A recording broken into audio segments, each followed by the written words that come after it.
Bismillahirrahmanirrahim. Assalamualaikum warahmatullahi wabarakatuh. Waalaikumsalam warahmatullahi wabarakatuh.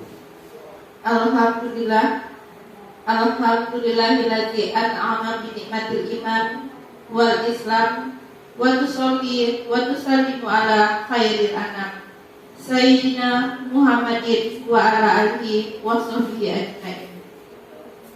Alhamdulillah, di pagi yang cukup tenang ini kita masih diberikan nikmat iman dan Islam, sehingga kita bisa bertatap muka di ruangan yang sederhana ini dalam rangka diseminasi atau pengibasan dari CGP kita, Ibu Intan Lestari SPD,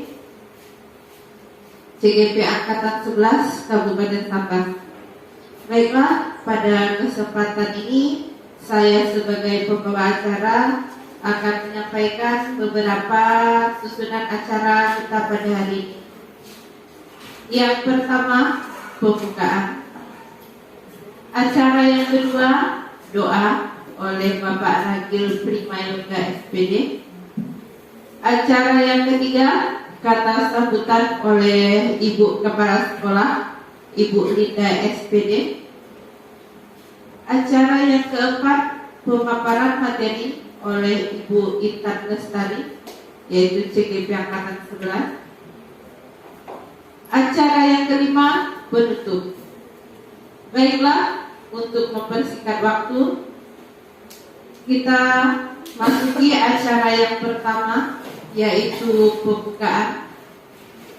Untuk membuka kegiatan kita pada hari ini, marilah kita bersama-sama membaca basmalah.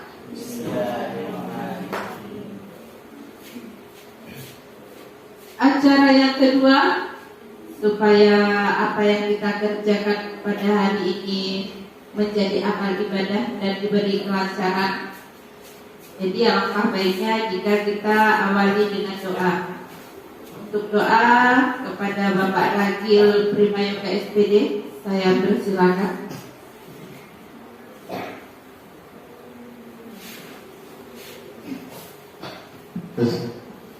Baik, untuk memulai kegiatan kita pada hari ini, pada langkah baiknya kita berdoa terlebih dahulu. Izinkan saya untuk memimpin doanya. Bismillahirrahmanirrahim. Alhamdulillahirabbil alamin. Hamdan syakirin, hamdan nadimin, hamdan yuwafi ni'mahu wa yukafi majidah. Ya Rabbana lakal hamdu kama yanbaghi li jalikal wa arami wa azimi sultanik. Bismillahirrahmanirrahim. Allahumma inna keselamatan fikir, wa afiatan fil jasad, wa ziyadatan fil ilmi, wa barakatan fil rizqi, wa tawbatan qabla maut, wa rahmatan indal maut, wa maghfiratan ba'da maut. Allahumma awinna bi sakratil maut, wa najata minan nari aqwal hisab. Rabbana la tuzigh qulubana ba'da idh hadaytana wa hab lana min ladunka rahmah innaka antal wahhab. Rabbana atina fid dunya hasanah wa fil akhirati hasanah wa qina azabannar. Wa sallallahu ala sayyidina Muhammadin wa alihi wa sahbihi ajma'in. Subhana rabbika rabbil izzati amma yasifun wa salamun alal mursalin walhamdulillahi rabbil alamin.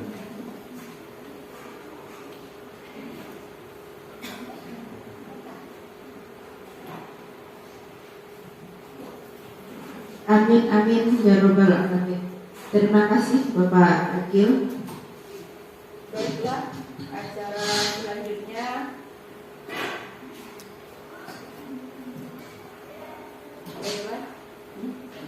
acara selanjutnya yaitu kata sambutan oleh Kepala Sekolah Ibu Linda SPD. Kepada Ibu Linda SPD, waktu dan tempat kami persilakan.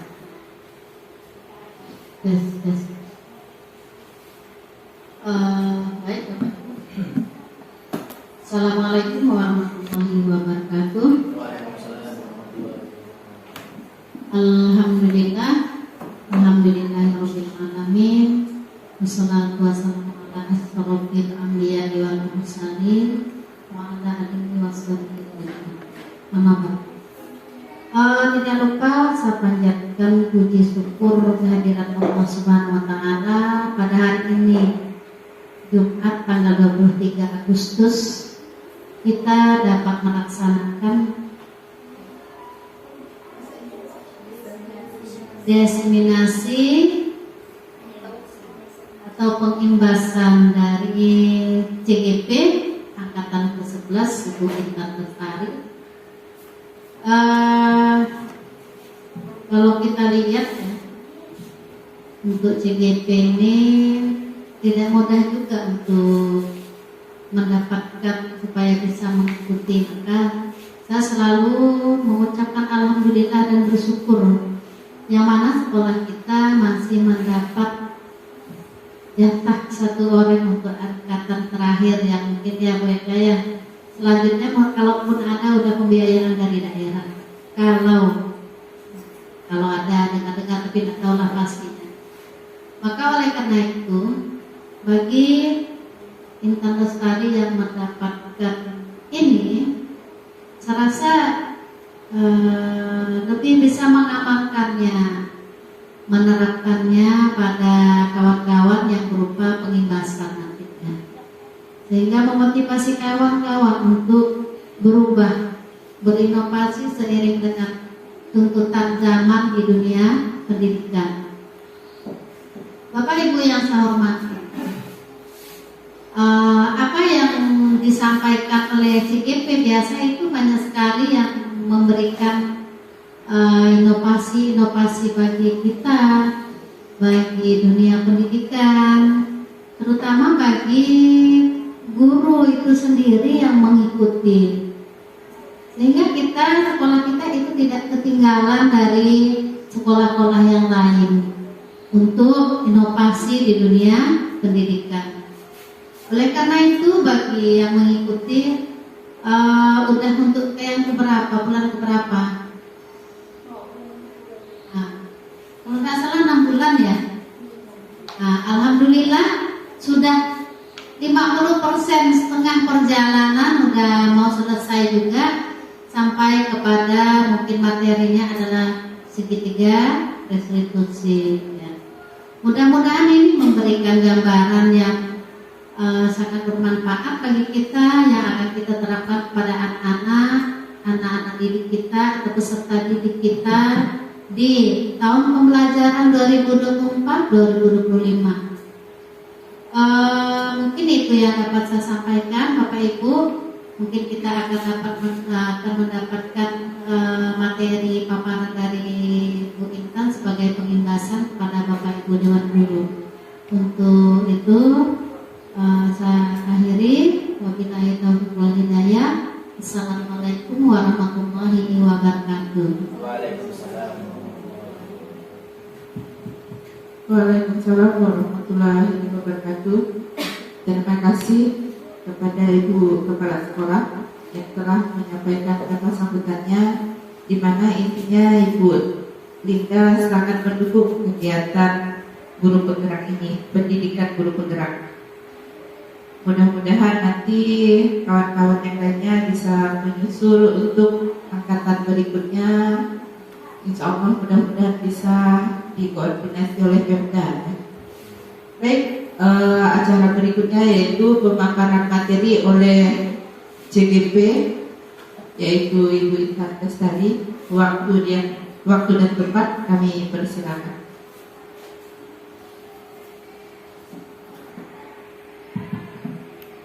Assalamualaikum warahmatullahi wabarakatuh.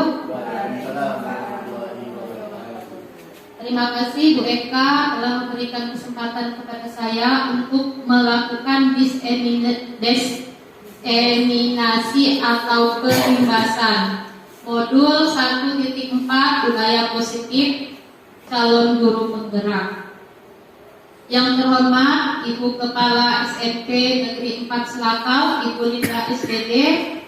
Yang saya hormati rekan-rekan SMP Negeri 4 Selakau yang sudi hadir di pertemuan kali ini. Baiklah Bapak Ibu, mohon izin berdiri ya. Saya akan melakukan pengimbasan aksi nyata modul 1.4 tentang budaya positif. Nah, budaya positif di sekolah yaitu nilai-nilai dan kebiasaan-kebiasaan di sekolah yang berpihak pada peserta didik agar mereka dapat berkembang menjadi pribadi yang kritis, penuh hormat, dan bertanggung jawab. Nah, budaya positif ini teman-teman akan menghasilkan nantinya peserta didik dengan profil pelajar Pancasila sesuai dengan filosofi Ki Hajar Dewantara.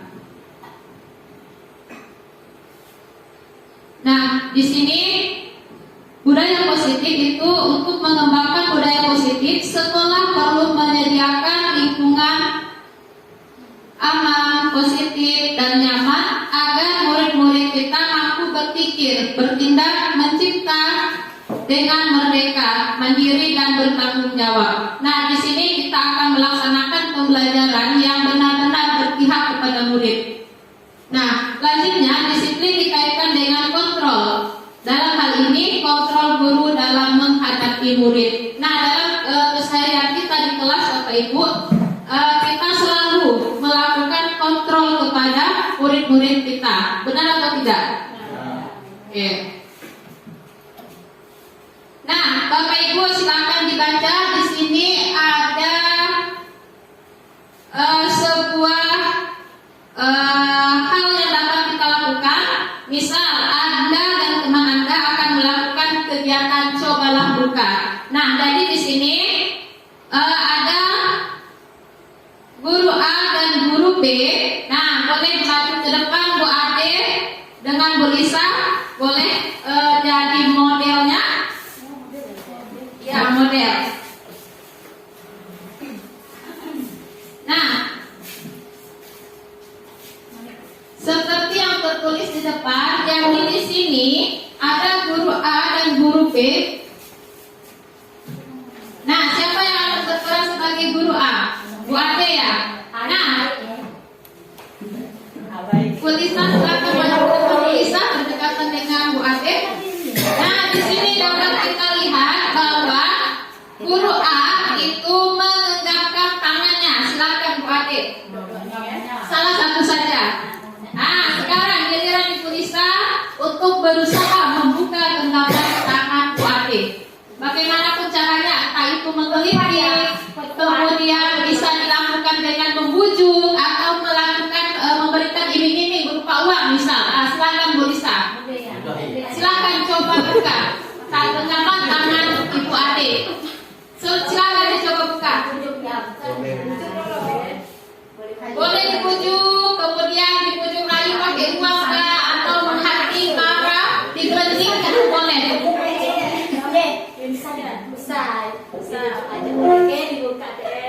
Ah, bagaimana Bu Ade? Boleh atau tidak?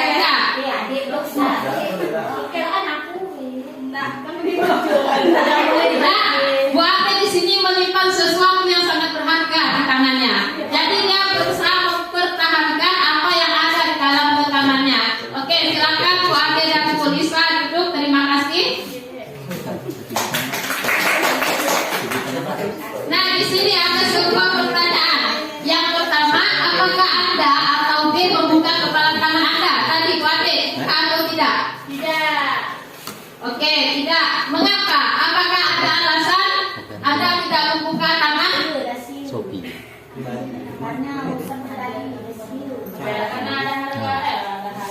Karena ada benda berharga. Oke. Kemudian di sini ada pertanyaan kedua. Apakah Anda menutup kepala tangan Anda? Mengapa? Apa alasan Anda atau untuk tetap menutup kepala tangan Anda? Nah, tadi Ibu Ade mengatakan bahwa beliau memiliki sesuatu yang sangat berharga. Walaupun digelitik oleh Ibu Lisa tadi, Bu Ade tetap mempertahankan genggaman tangannya. Oke. Kemudian dalam kegiatan ini, nah ini pertanyaan yang sangat penting Bapak Ibu.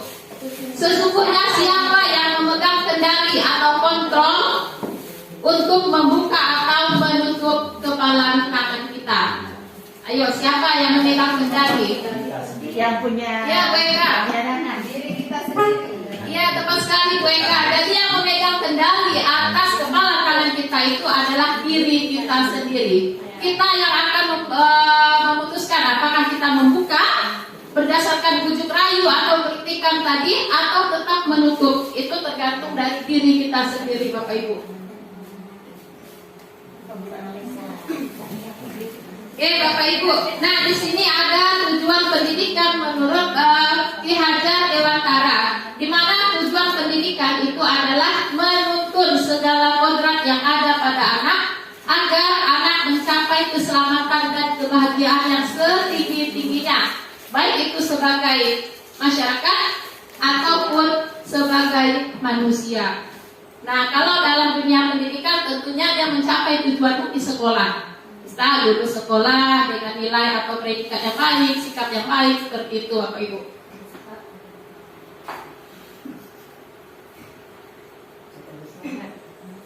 Nah, berdasarkan apa yang telah dilakukan tadi, bahwa diri kita sendirilah yang memegang kendali atau kontrol atas kepala tangan kita. Jadi, walaupun kita diiming-imingi atau digelitik, kalau memang kita tidak ingin membuka, maka kepala tangan kita tidak akan terbuka oleh orang lain.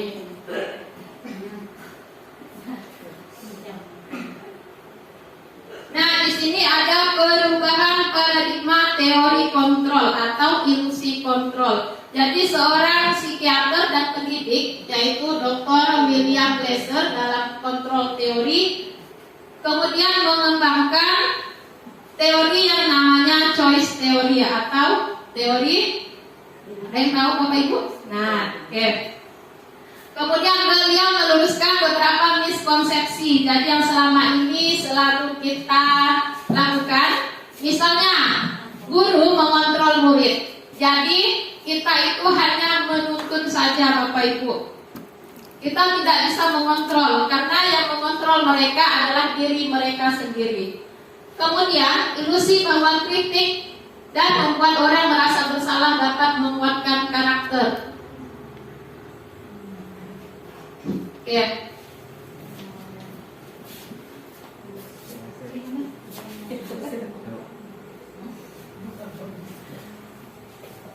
Oke, Bapak Ibu, ilusi bahwa kritik dan membuat orang merasa bersalah itu dapat menguatkan karakter. Sebenarnya ini adalah suatu kekeliruan ya Bapak Ibu. Terkadang kita membuat orang merasa bersalah itu akan menimbulkan rasa tidak percaya diri pada dalam diri anaknya.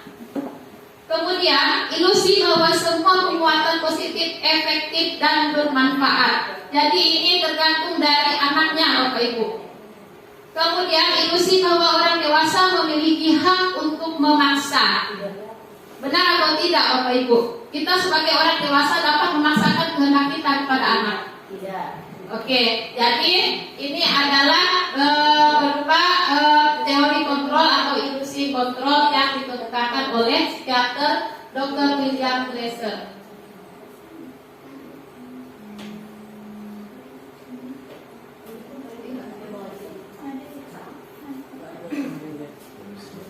Kemudian Bapak Ibu, di sini ada apa makna disiplin itu sendiri sebenarnya?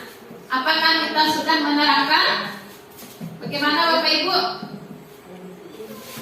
Disiplin, oke, Kuningsi sebagian sudah diterapkan. Nah, di sini ada pengertian dari kata disiplin yang berasal dari bahasa Latin atau disiplina, yang artinya itu adalah belajar.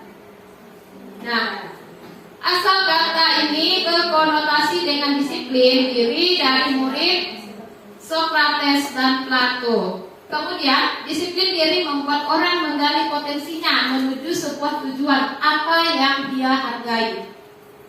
Namun dalam budaya kita seringkali memaknai kata disiplin ini sebagai sesuatu yang dilakukan seseorang untuk mendapatkan kepatuhan. Nah, kita mengaitkan disiplin ini dengan sebuah peraturan untuk mengontrol anak didik kita.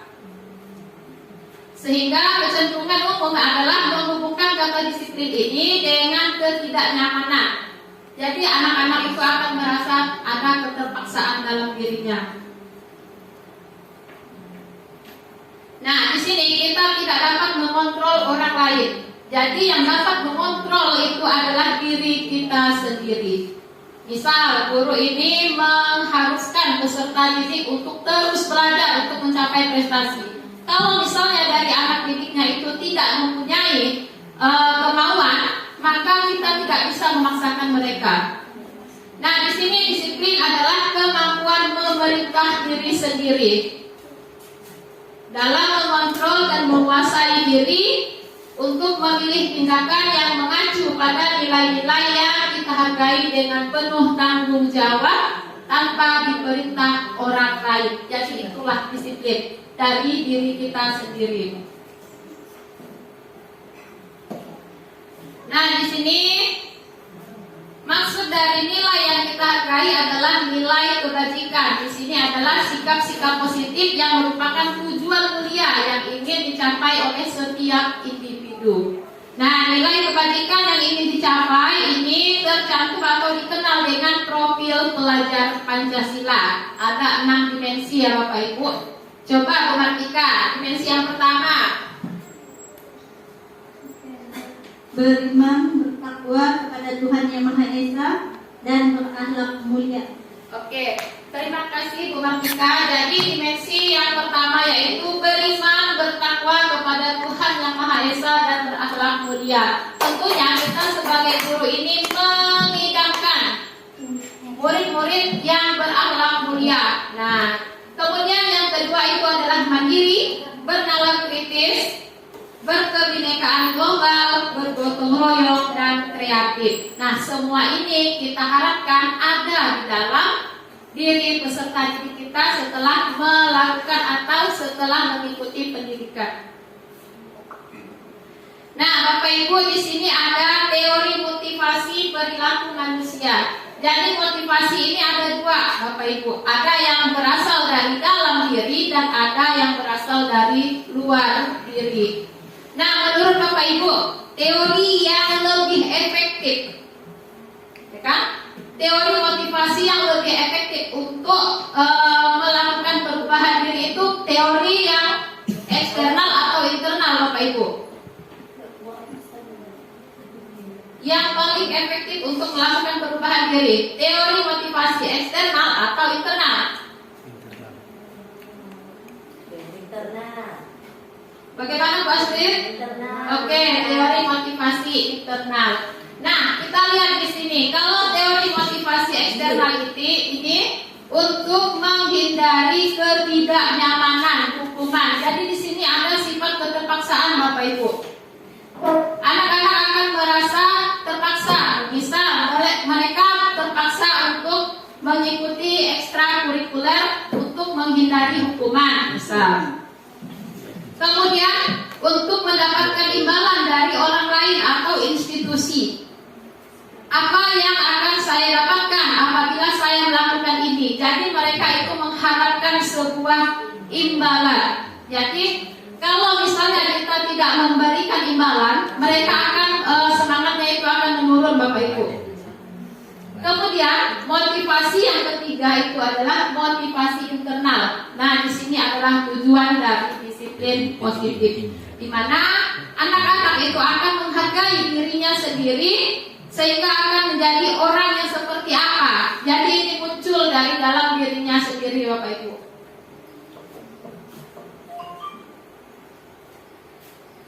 Oke. Nah, selanjutnya di sini ada kebutuhan dasar manusia. Nah, coba Pak Ragil, kebutuhan dasar yang pertama itu apa contohnya, Pak Ragil? Silakan. Yang pertama. Bertahan. Oke. Nah, seperti apa kebutuhan bertahan hidup ini? Bagaimana Bu Eka?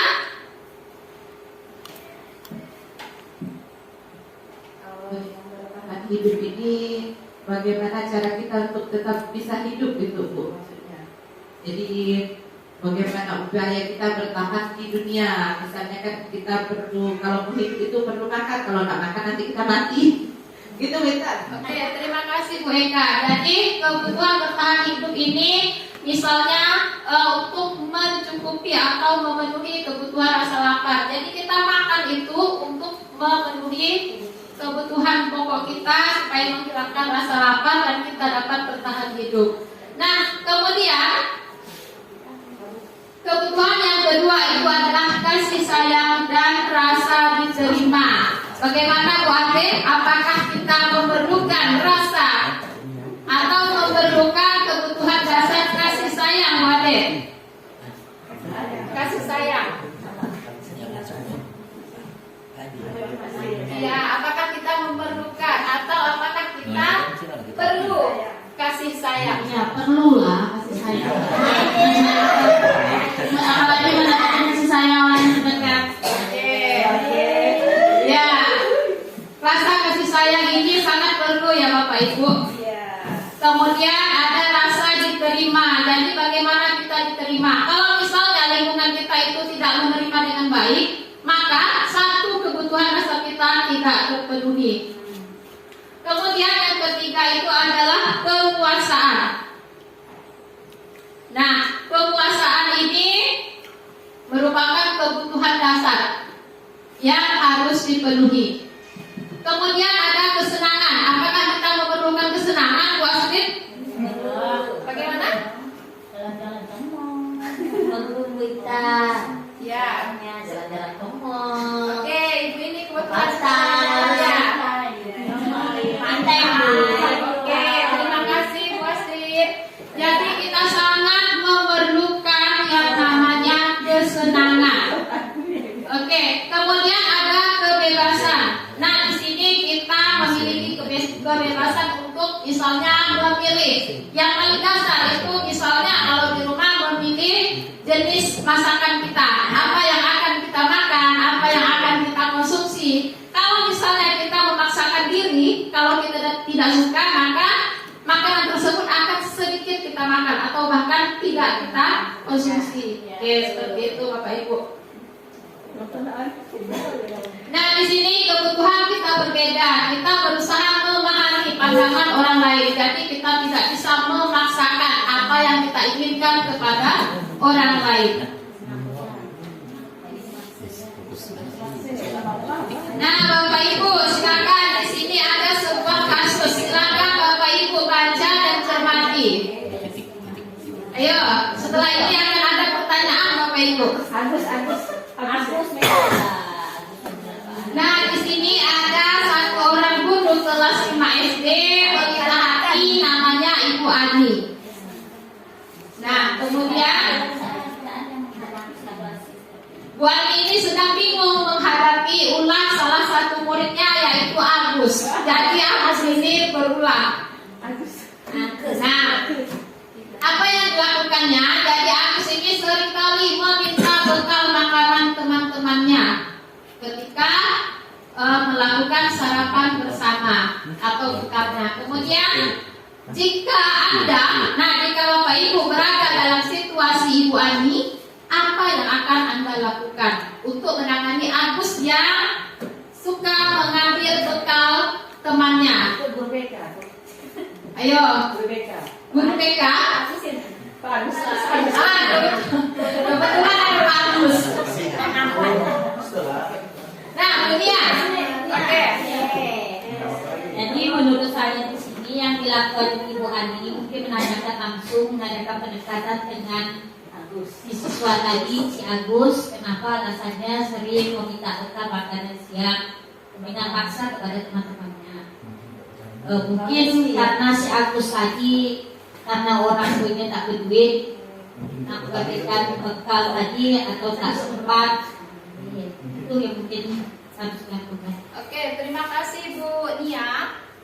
Nah, jadi Bapak Ibu, kita kalau misalnya kita berada pada posisi Ibu Ani yang menangani Agus di sini, nah di sini ada beberapa pilihan jawaban Bapak Ibu. Misalnya kalau setelah ditanya dilakukan pendekatan secara individu, misal Agus itu menjawab karena ia lapar dan orang tuanya tidak membawakan makanan, maka kebutuhan dasar yang tidak terpenuhi itu adalah kebutuhan dasar apa Bapak Ibu?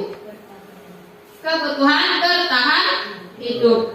Oke, jadi dia berusaha untuk memenuhi atau menutupi rasa laparnya dengan mengambil bekal dari temannya. Kemudian jika jawaban Agus karena ia senang temannya jadi memperhatikan dia, jadi kebutuhan dasarnya adalah apa? Bukan kita? Kebutuhan untuk diterima. Oke, kalau misalnya tadi karena Agus senang temannya memperhatikan dia, jadi yang diperlukannya itu adalah kebutuhan cinta dan kasih sayang atau kebutuhan untuk diterima. Nah, jadi kan untuk poin nomor 2 ini Agus ini merasa tidak dihargai oleh teman-temannya. Kemudian jika jawabannya yang nomor 3, karena Agus merasa hebat, temannya jadi takut dan menuruti keinginannya.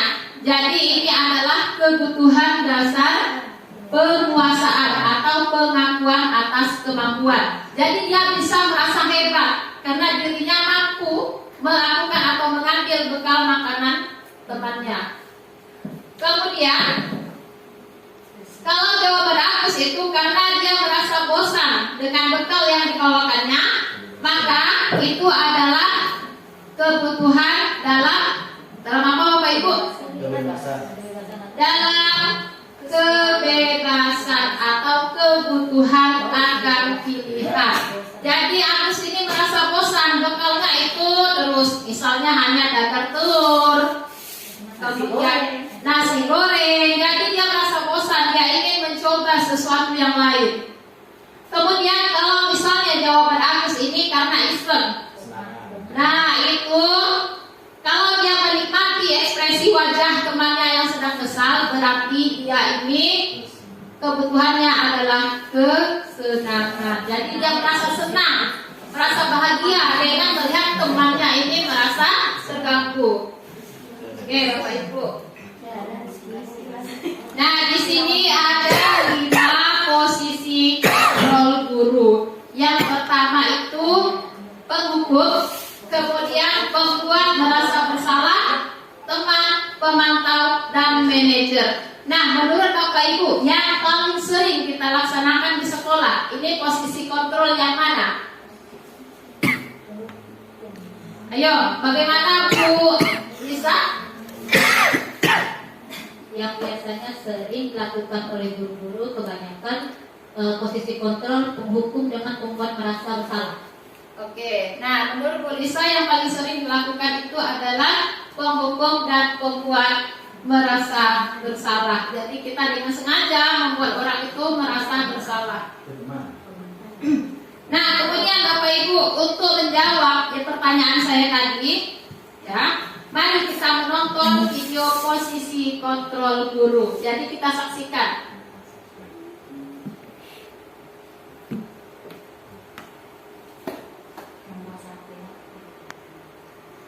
Lima posisi kontrol yang dikembangkan oleh Diane Dawson dan contoh penerapannya.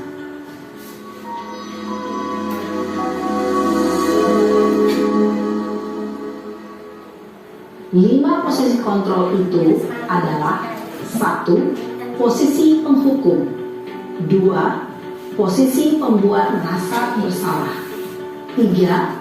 Posisi teman, 4. Posisi pemantau atau monitor, dan 5. Posisi manajer.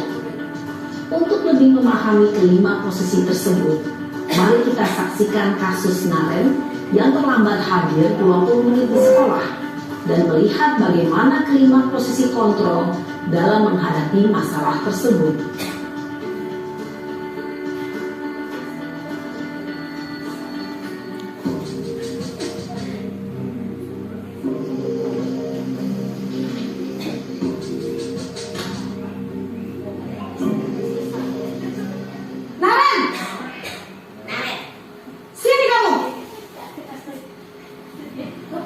Selamat pagi, Bu. Selalu terlambat. Kamu deh, pasti terlambat. Maaf, Bu. Saya Apa? Apa coba? Alasan kamu apa lagi? Kapan sih kamu tidak terlambat? Malas sekali ya kamu jadi anak. Saya Dasar pemalas. Gak kapok-kapok sih kamu. Sudah berapa kali terlambat?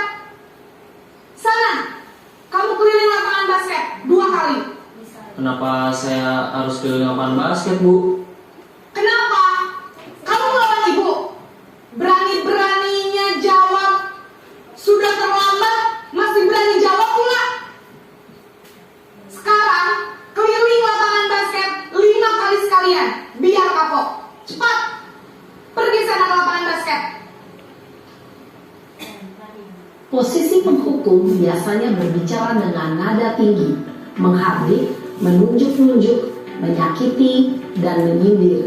Hukuman bisa berupa fisik maupun psikis. Ibu dan bapak guru hebat. Dampak yang terjadi pada murid ketika guru berada pada posisi penghukum adalah murid cenderung akan memberontak, bahkan menyimpan dendam.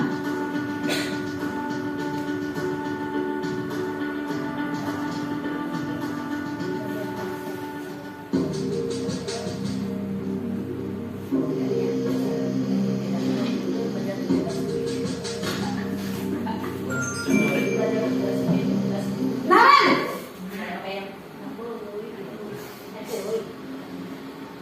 Selamat pagi, Bu. Naren. Kamu kenapa terlambat lagi, nak? Ya Tuhan, Naren. Kamu senang ya bikin ibu susah ya? Kalau kamu terlambat lagi, nanti ibu yang ditegur bapak kepala sekolah, nak. Disangka ibu tidak bisa membina kamu. Duh, gimana ini? Maaf, Bu. Duh, Gusti Naren. Kamu suka ya kalau ibu ditegur bapak kepala sekolah? Terus, sekarang ibu harus tulis apa yang di buku absen? Ini kamu sudah sering terlambat loh. Ibu harus apa coba? Maaf, Bu. Maaf sekali. Ya sudah, lain kali jangan bikin ibu susah lagi ya, nak ya. Ibu tidak akan kuat lagi kalau kamu begini terus. Bisa jantungan kalau ibu tegur bapak kepala sekolah. Sana cepat ke kelas. Maaf ya, Bu. Maaf sekali. Posisi pembuat rasa bersalah berbicara dengan nada tenang, cenderung lembut. Namun kata-kata yang diutarakan membuat murid merasa menjadi orang yang gagal, memandang buruk dirinya sendiri, merasa tidak berharga, dan tidak sanggup membahagiakan orang lain. Ketika guru mengambil posisi pembuat rasa bersalah, murid akan menganggap dirinya yang bersalah dan ia akan menyimpan emosi negatif tersebut di dalam dirinya.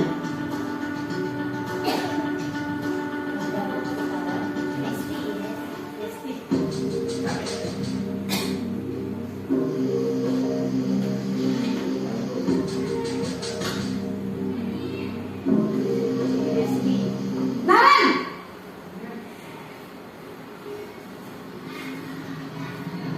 Selamat pagi, Bu. Wah, sudah jam berapa ini, nak?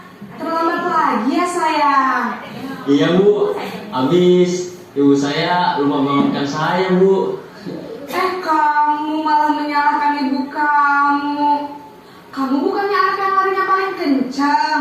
Kok terlambat sih? Iya, Bu. Saya memang terlambat bangun tadi. Jadi biarpun saya lari kencang, tetap gak kekejar, Bu. Ya sudah sana. Nanti lain kali larinya lebih kencang lagi ya. Biar gak terlambat lagi. Bikin seneng ibu. Demi ibu. Bisa kan? Bisa lah, Bu. Ya sudah sana masuk kelas. Ibu beresin urusan absen kamu. Kamu ini ada-ada saja. Dalam posisi teman, guru berbicara dengan nada suara ramah, akrab, cenderung bersenda gurau untuk menjaga suasana tetap santai. Murid akan merasa senang, aman, dan akrab dengan guru. Identitas yang tercipta adalah identitas sukses atau berhasil. Namun, perlu diingat, karena ini masih dorongan eksternal, maka ada faktor ketergantungan dari murid kepada orang tertentu. Di sini guru absennya, sehingga di lain waktu murid bisa berperilaku baik, namun hanya kepada orang-orang tertentu saja.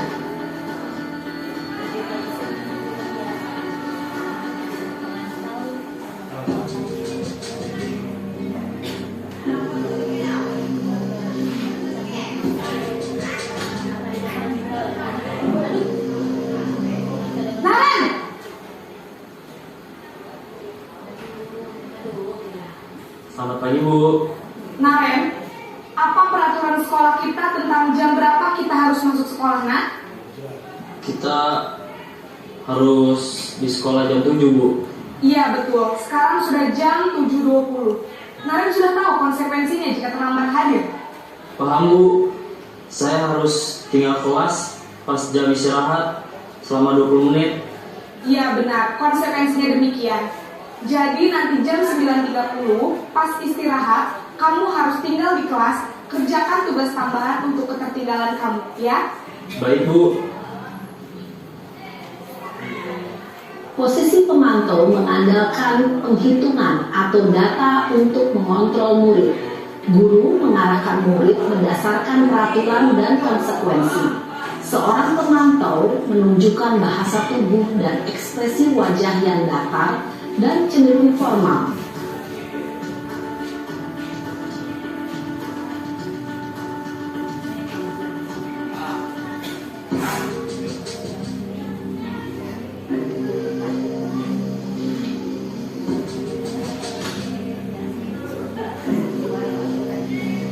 Naren!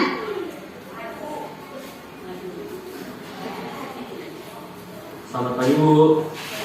Selamat pagi, Naren. Maaf, Bu. Saya terlambat. Iya, sekolah masuknya jam 7, sekarang sudah jam 7.20. Jadi sekarang bagaimana ini, Naren? Maaf, Bu. Saya lupa setel alarm saya semalam. Baiklah, menurut kamu, keyakinan sekolah yang mana yang perlu kamu tingkatkan? Menghargai diri sendiri dan orang lain mungkin, ya, Bu. Setuju. Jadi, apakah Naren meyakini prinsip saling menghormati tersebut? Iya, Bu. Saya meyakininya. Apakah Naren bersedia memperbaiki masalah keterlambatan ini? Bersedia, Bu. Bagaimana kamu akan perbaiki masalah keterlambatan ini? Saya akan coba untuk tidak lupa menyetel alarm saya, Bu. Baik, kalau Naren lupa menyetel alarm di rumah, ada orang yang kira-kira bisa bantu mengingatkan tidak? Ada, Bu. Kakak saya, Kak Emma. Ada lagi selain Kak Emma? Selain Kak Emma, ada ibu saya. Baik, jadi yang mengingatkan Naren adalah Kak Emma dan ibu kamu, ya? Kira-kira akan mulai setel alarm kapan nih, Naren? Setelah pulang sekolah, akan segera saya lakukan. Baik, jadi Naren akan setel alarm untuk bangun besok pagi dan akan diingatkan oleh kakak dan ibunda Naren, ya. Ada lagi yang mungkin perlu dilakukan, Naren, agar tidak terlambat bangun lagi? Tidak ada, Bu. Baik, Naren, terima kasih untuk kerjasama kamu. Sekarang kamu perlu kembali ke kelas untuk belajar. Baik, Bu. Terima kasih. Posisi manajer adalah posisi kontrol yang disarankan untuk membimbing murid memiliki sikap disiplin yang positif, yaitu murid yang mandiri, bertanggung jawab, dan dapat memecahkan masalah. Tujuan dari posisi ini adalah agar murid dapat berefleksi atas tindakannya. Guru akan dengan tulus memberikan pertanyaan-pertanyaan bermakna, sehingga membuat murid dapat belajar dari kesalahannya dan mencari sebuah solusi untuk menyelesaikannya.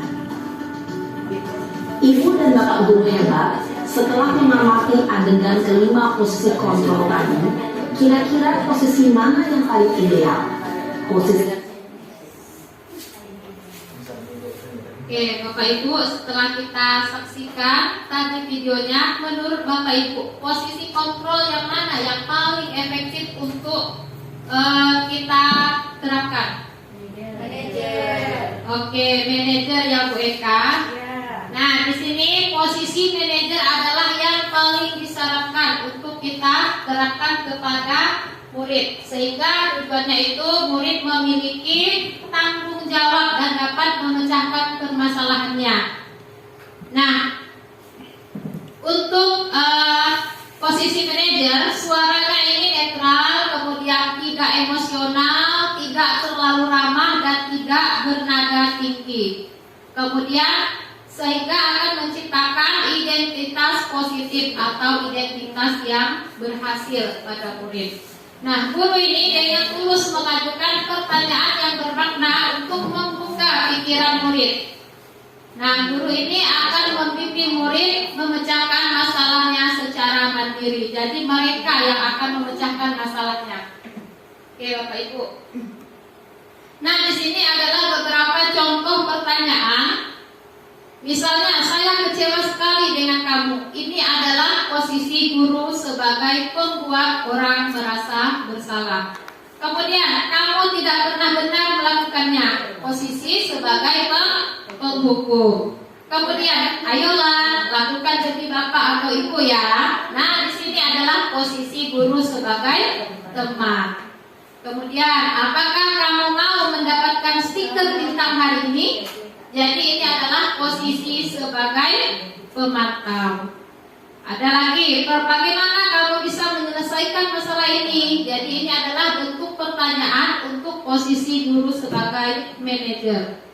Nah, kamu selalu yang paling terakhir, misalnya dalam mengumpulkan tugas. Jadi ini adalah perkataan atau pernyataan yang keluar pada posisi guru sebagai penghukum. Nah, dari posisi kontrol guru itu akan mengarahkan kita pada pembuatan keyakinan kelas. Nah, yaitu nilai kebajikan atau prinsip universal yang disepakati bersama. Jadi keyakinan kelas ini Bapak Ibu kita buat bersama dengan murid. Nah, untuk membentuk keyakinan kelas di sini sifatnya bersifat abstrak daripada peraturan yang lebih rinci dan konkret. Kemudian keyakinan kelas berupa pernyataan yang universal. Yang ketiga, keyakinan kelas senantiasa dibuat dalam bentuk positif. Jadi dalam keyakinan kelas misalnya tidak boleh datang terlambat. Nah, itu kurang tepat ya Bapak Ibu. Kemudian keyakinan kelas hendaknya tidak terlalu banyak sehingga mudah diingat dan dipahami oleh murid. Nah, semua warga kelas sebaiknya ikut berkontribusi. Jadi kita tidak bisa memilih siapa yang boleh ikut berpartisipasi. Jadi semuanya kita ikutkan dalam pembuatan keyakinan kelas. Kemudian setelah dibuat, kita itu meninjau kembali keyakinan kelas dari waktu ke waktu. Misal kalau sudah ada perubahan pada peserta didik, kita ganti dengan keyakinan yang lain. Nah, di sini ada perbedaan peraturan dan keyakinan kelas Bapak Ibu. Misalnya, yang pertama selalu kembalikan buku ke tempatnya. Itu adalah kalimat untuk peraturan. Kalau keyakinan kelasnya bagaimana? Dia menuliskan tanggung jawab. Jadi siswa atau murid itu bertanggung jawab untuk mengembalikan buku ke tempat asal di mana mereka mengambil. Nah, seperti itu Bapak Ibu.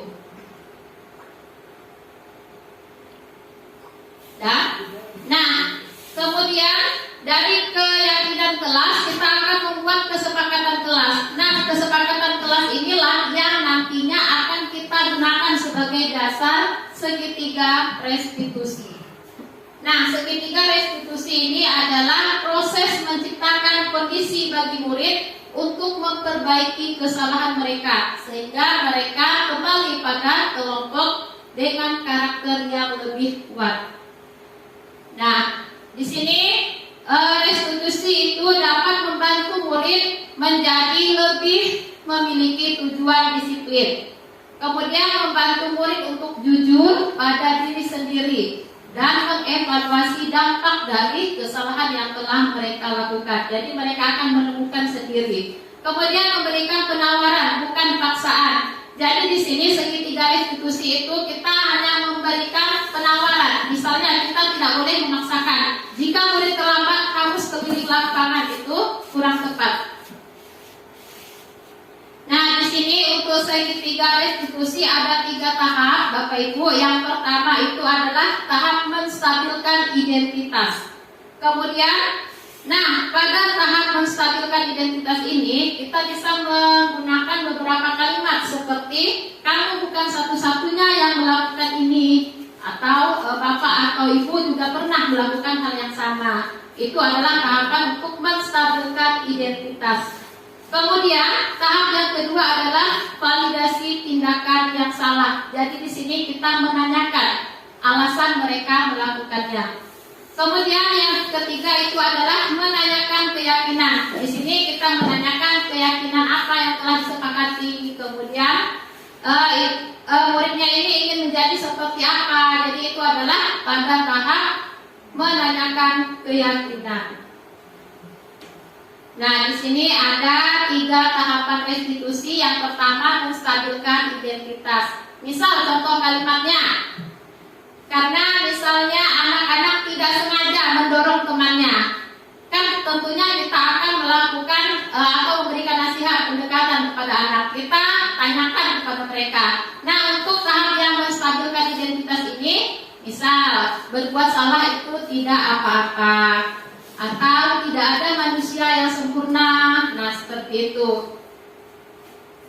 Kemudian pada tahap yang kedua itu validasi tindakan yang salah. Misalnya setelah kita menstabilkan identitas, kita menambahkan beberapa kalimat seperti padahal kamu bisa melakukan hal yang lebih buruk dari ini. Nah, itu adalah contoh dari kalimat pada validasi tindakan yang salah. Kemudian tahapan yang ketiga itu kita menanyakan, misalnya apa yang kita percaya sebagai kelas atau keluarga. Kemudian nilai umum yang telah disepakati, apa yang telah kita buat bersama. Nah di sini Bapak Ibu, ini adalah praktik segitiga restitusi yang saya lakukan kepada salah satu murid di sekolah kita.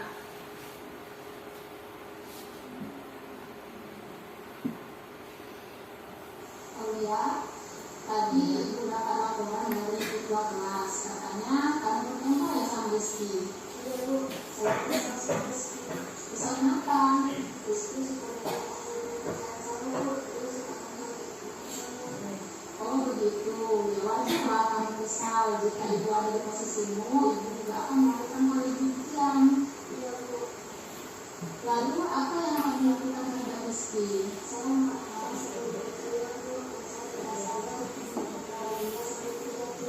oh begitu, kamu melakukan itu pasti ada alasannya kan?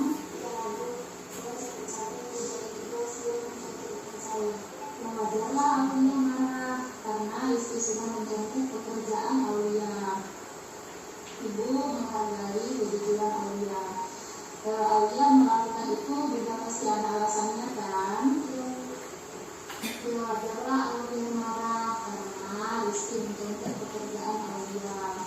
Nah sekarang kita pikirkan tindakan Aulia apakah sudah sesuai dengan keyakinan kelas kita? Oke. Kalau menurutmu keyakinan kelas apa yang sudah dilanggar? Ya, menghormati sesama teman. Menurut Aulia, menghormati sesama teman itu penting atau tidak? Oke, penting kan? Baik, kalau menurut Aulia penting, jadi keyakinan kelas apa yang harus dilakukan saat kamu sedang marah? Harus dibiasakan. Baik, apakah kamu bersedia untuk memperbaiki masalah ini? Ya, apa yang akan kamu lakukan untuk memperbaiki masalah ini? Saya harus lebih sabar dengan saya. Jika ada yang menjemput, saya akan berbicara baik-baik kepadanya.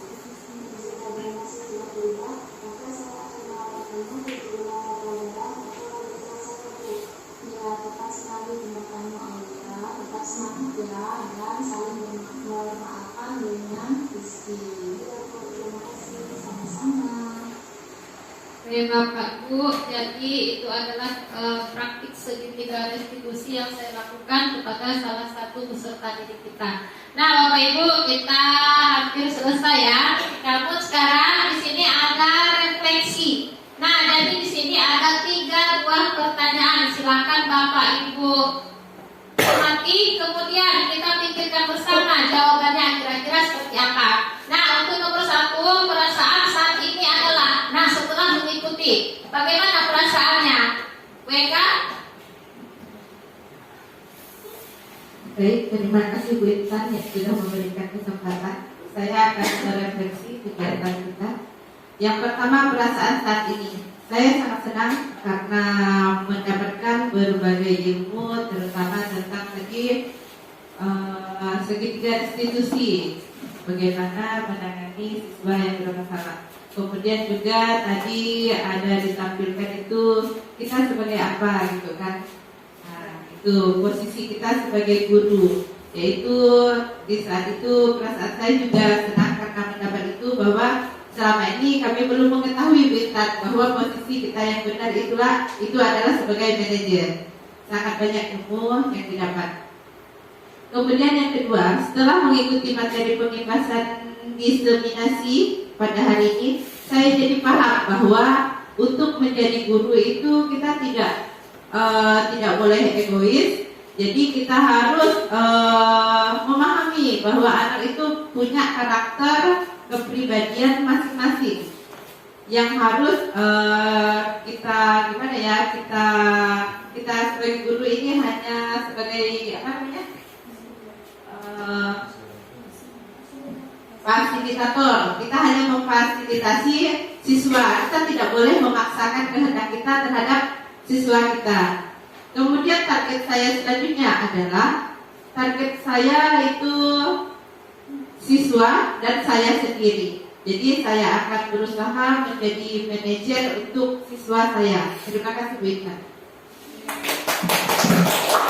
Terima kasih banyak Bu Eka atas refleksi yang telah diberikan. Nah, Bapak Ibu, demikianlah presentasi pembebasan atau diseminasi yang saya lakukan. Kalau misalnya Bapak Ibu ada yang ingin memberikan umpan balik, silakan dari apa yang telah saya sampaikan. Ayo Bapak Ibu, ada yang ingin memberikan umpan balik? Nah, tadi Bu Eka sudah memberikan refleksi bahwa posisi terbaik kita sebagai seorang guru itu adalah sebagai manajer. Bagaimana yang lain? Apakah ingin menambahkan umpan balik atau sedikit pertanyaan? Silakan.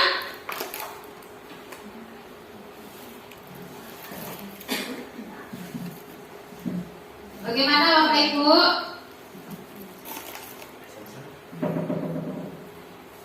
Oke. Nah, atau ada yang lain ingin merefleksikan kegiatan kita hari ini selain dari Bu Eka? Bagaimana Bu Martika? Nah, di sini ada 3 pertanyaan saja Bu Martika. Jadi perasaannya saat ini setelah mendapatkan materi, setelah mendapatkan pembebasan dari saya, bagaimana perasaannya Bu Martika? Baik, saya akan mencoba menjawab pertanyaan refleksi ya. Yang pertama, bagaimana perasaan saat ini yang saya rasakan setelah mengikuti pembebasan atau diseminasi dari Ibu Intan, yang pastinya merasa senang dan mendapatkan ilmu pengetahuan yang lebih luas lagi tentang materi pembebasan disiplin positif ya. Ada hal yang mungkin belum saya ketahui, sehingga dengan mengikuti materi hari ini saya bisa menambah ilmu wawasan saya. Itu saat saya senang pastinya. Kemudian setelah mengikuti materi pembebasan ini, saya jadi mengetahui bagaimana cara menghadapi siswa yang mana kita biasanya tidak bisa mendisiplinkan siswa ya, sehingga kita tidak boleh memaksakan siswa ya, membentak siswa, sehingga mungkin tadi diberikan solusi yaitu dengan cara posisi manajer ya, kontrol ya, menjadi posisi manajer ya, kita sebagai guru. Mungkin itu untuk jawaban yang nomor 2. Kemudian untuk target saya selanjutnya adalah mungkin berusaha untuk menerapkan bagaimana nanti mendisiplinkan siswa, yaitu dengan cara kontrol guru ya,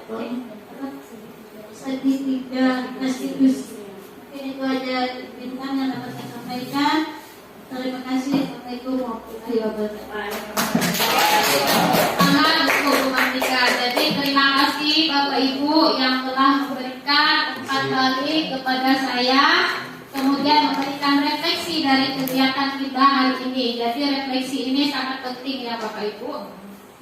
Nah, demikianlah presentasi pengibasan yang dapat saya lakukan. Kurang lebihnya saya mohon maaf mengganggu waktu Bapak Ibu semuanya. Oke, saya mohon maaf. Saya akhiri. Assalamualaikum warahmatullahi wabarakatuh. Saya kembalikan ke pembawa acara WK.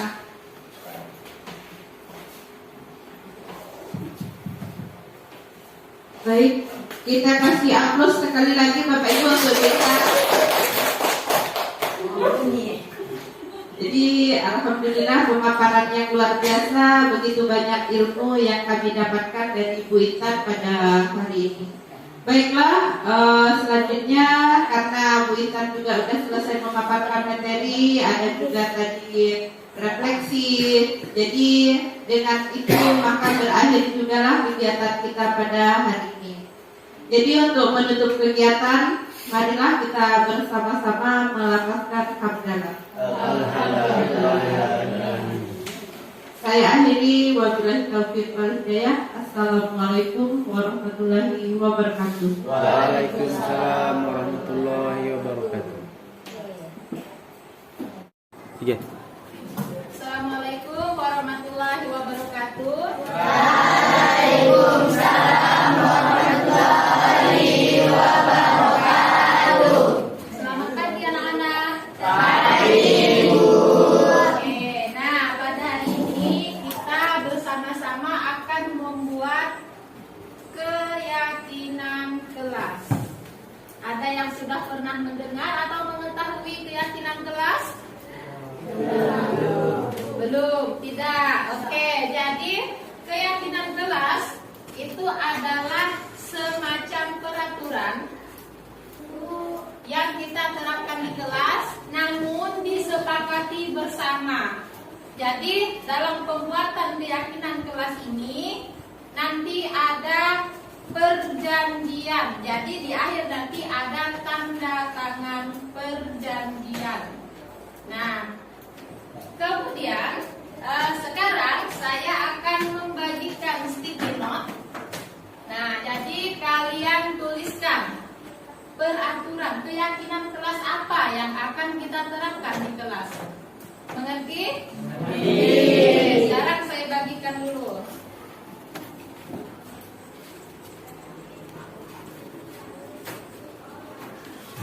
Silakan kalian tuliskan satu keyakinan. Jadi masing-masing menuliskan satu. Kalau misalnya sudah selesai, silakan ditempel ke papan tulis.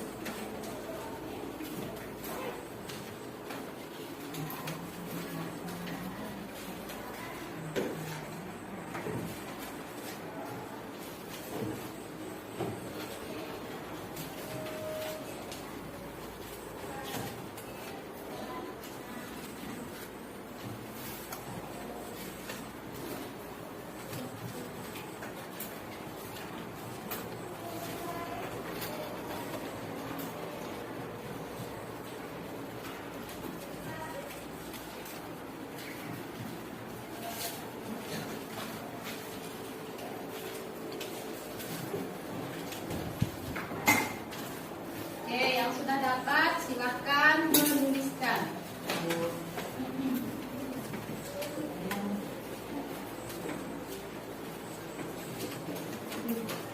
Ada yang ingin bertanya?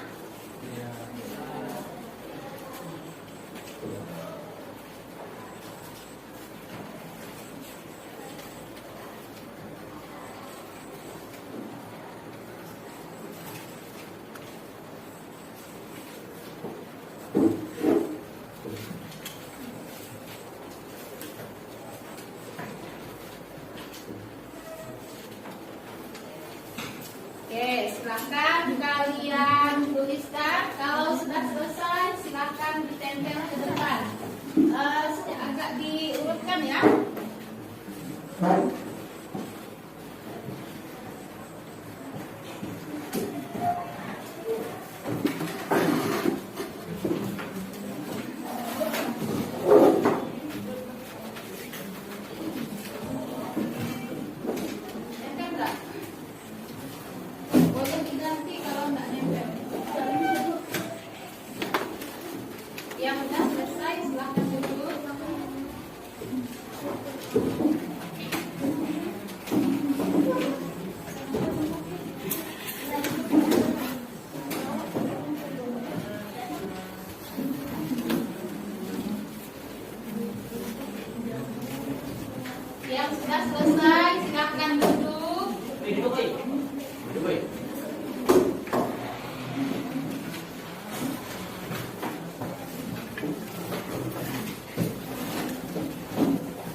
tanggung jawab, kemudian ada disiplin.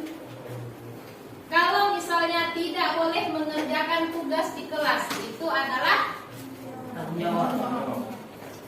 Disiplin. Saya tuliskan ya. Misal yang pertama, disiplin dalam mengerjakan tugas.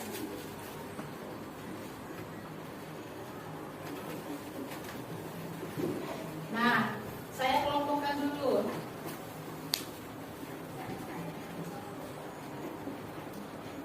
Nah, yang kedua, tidak ada perkelahian dalam kelas. Menurut kalian, keyakinan apa ini? Keamanan, ketertiban. Oke, yang kedua, menjaga keamanan.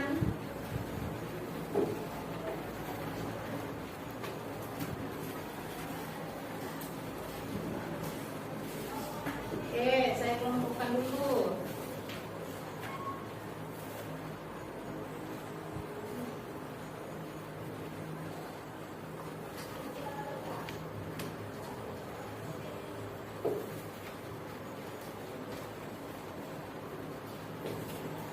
Nah, kemudian buat kelas ini tenang dan bersih. Ayo, contoh keyakinan apa ini? Menjaga kebersihan.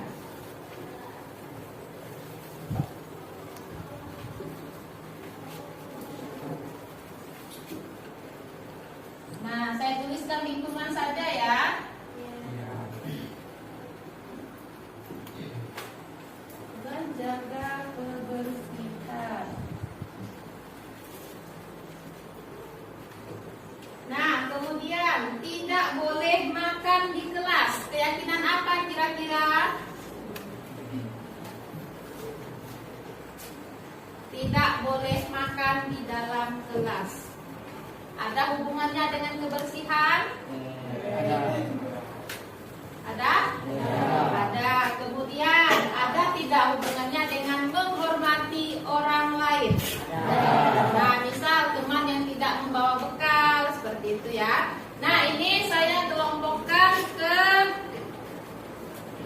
saling menghormati.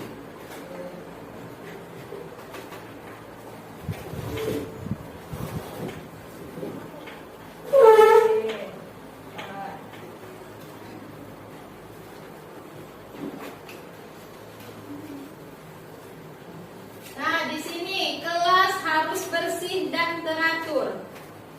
Ini adalah menjaga kebersihan lingkungan. Oke.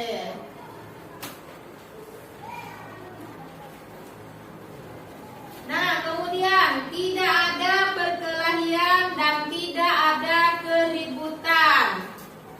Ada tidak yang sama dengan yang tadi? Ada. Yang mana? Oke, menjaga keamanan kelas. Nah, kemudian datang tepat waktu. Ini adalah bentuk disiplin. Oke, disiplin. Kemudian ini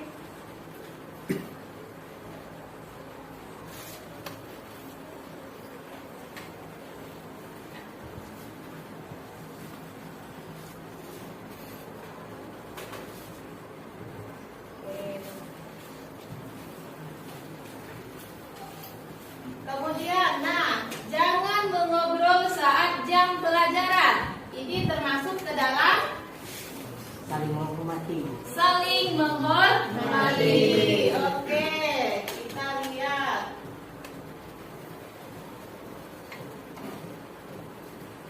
Nah, kemudian tidak ada yang terlambat. Ini adalah, ayo, disiplin terhadap waktu. Kemudian saling menghargai. Ini menghargai diri sendiri. Oke, ini datang tepat waktu.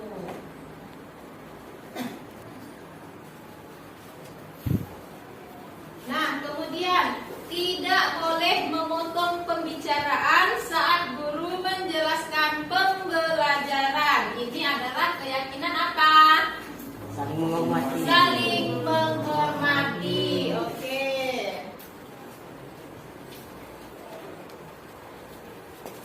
Kemudian jangan ribut di kelas. Keyakinan apa? Menjaga keamanan kelas. Oke. Membuang sampah pada tempatnya.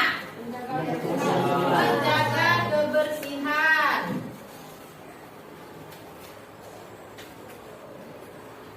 Nah, menggunakan atribut lengkap. Ayo. Jadi pakaiannya kalau hari Senin itu kan Selasa, Rabu, Kamis, Jumat, yang laki-laki menggunakan peci. Kemudian kalau Senin, Selasa pakai dasi, kaos kaki, itu adalah bentuk dari tanggung jawab. Bagaimana dengan yang lain? Dia adalah bentuk disiplin. Oke.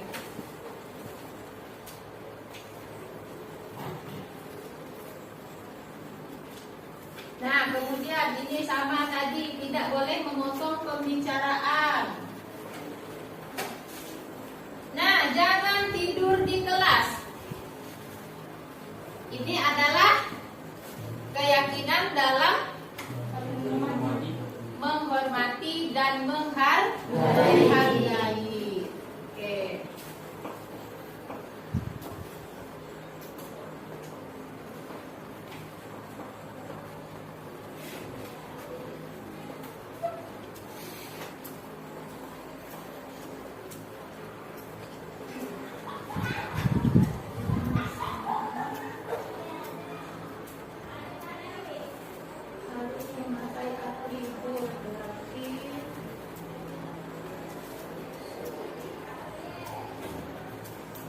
Tidak boleh mengerjakan PR di kelas. Ini sama dengan yang tadi. Oke, ini memakai atribut lengkap.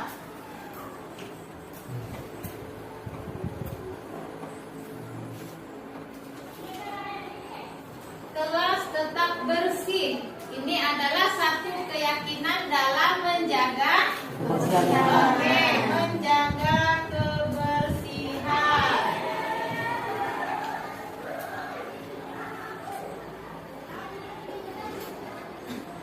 Nah, kemudian datang tepat waktu. Disiplin dan menghargai. Oke.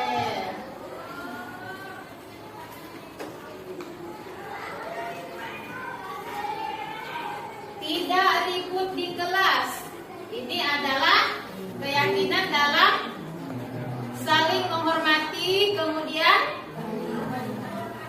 tidak ribut untuk menjaga keamanan. Oke, udah termasuk ke dalam 6 tadi. Ini sama, tidak boleh ribut. Kemudian tidak boleh menyontek sewaktu ulangan. Ini keyakinan apa? Mengerjakan tugas. Apa? Tanggung jawab. Kita bertanggung jawab sepenuhnya atas apa yang kita kerjakan. Oke, boleh.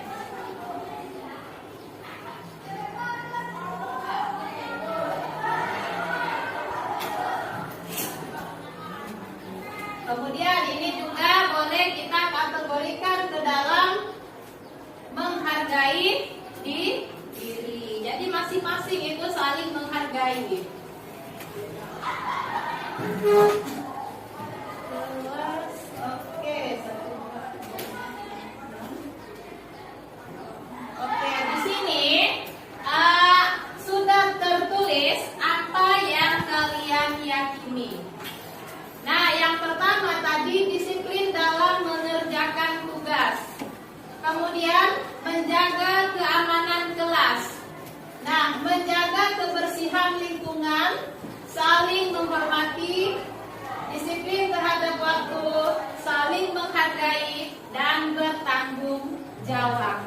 Jadi keyakinan inilah yang nanti akan kita terapkan di dalam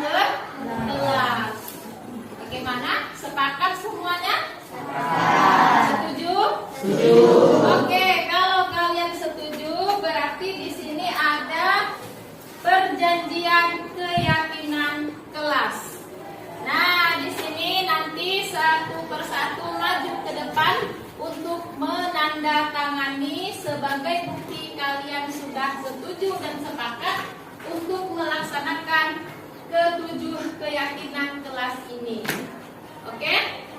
Oke, saya panggil Aini, silakan maju ke depan.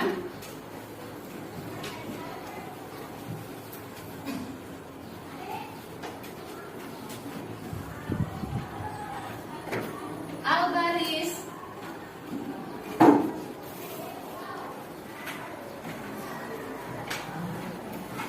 Perbarisan saja sepertinya ya. Jadi baris pertama, satu persatu silakan maju. Silakan.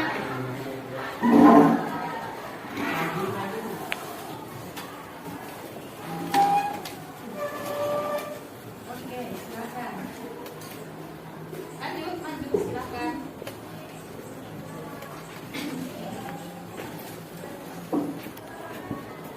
Lanjut, ayo, silakan maju untuk menandatangani kesepakatan kita, keyakinan yang telah kita sepakati bersama.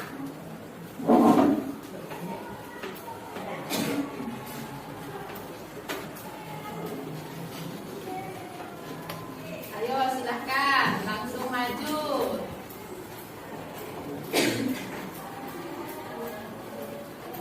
Dicari namanya ya.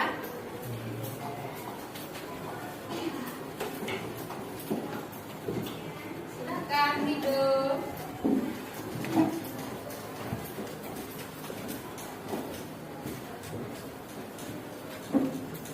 Oke, baris kedua boleh siap-siap. Boleh maju.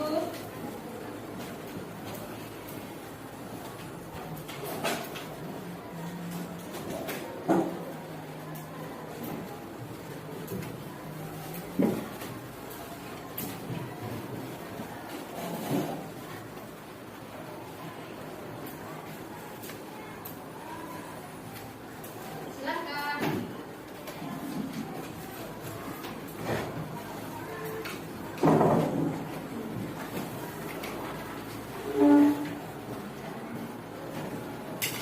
Lanjut, silakan maju.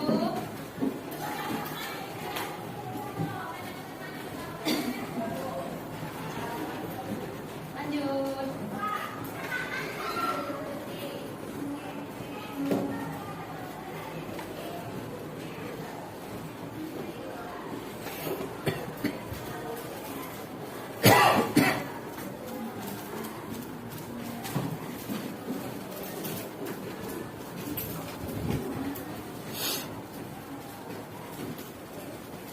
Oke, siap-siap baris ketiga. Zaki, Dian, silakan.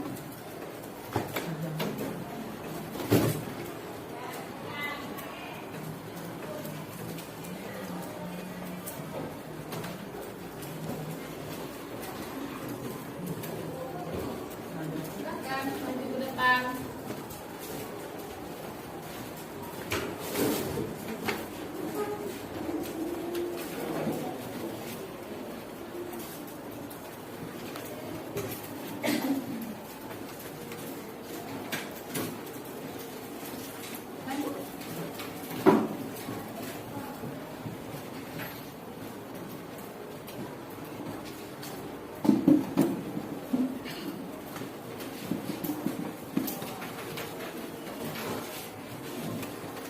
Oke, boleh maju.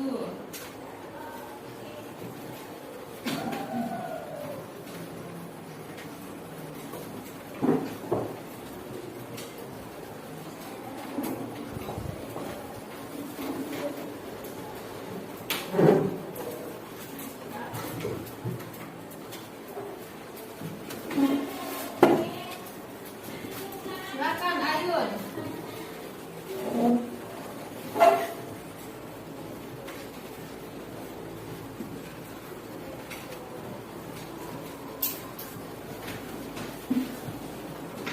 Boleh maju Dian.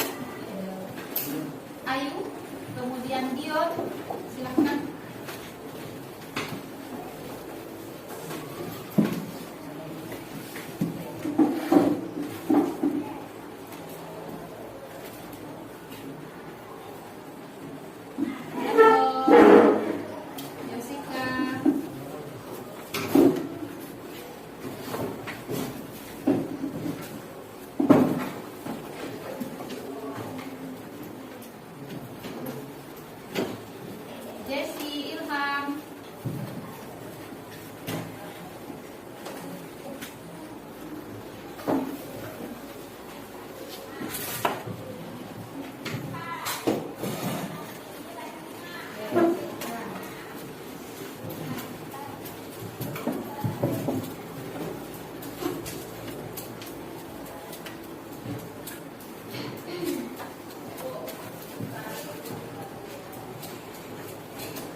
jadi ini adalah perjanjian keyakinan kelas di kelas kita yang telah kita sepakati bersama. Jadi ini ada 7 poin keyakinan kelas kita. Jadi untuk kedepannya inilah yang kita laksanakan, yang kita jadikan sebagai acuan di kelas kita. Paham? Seperti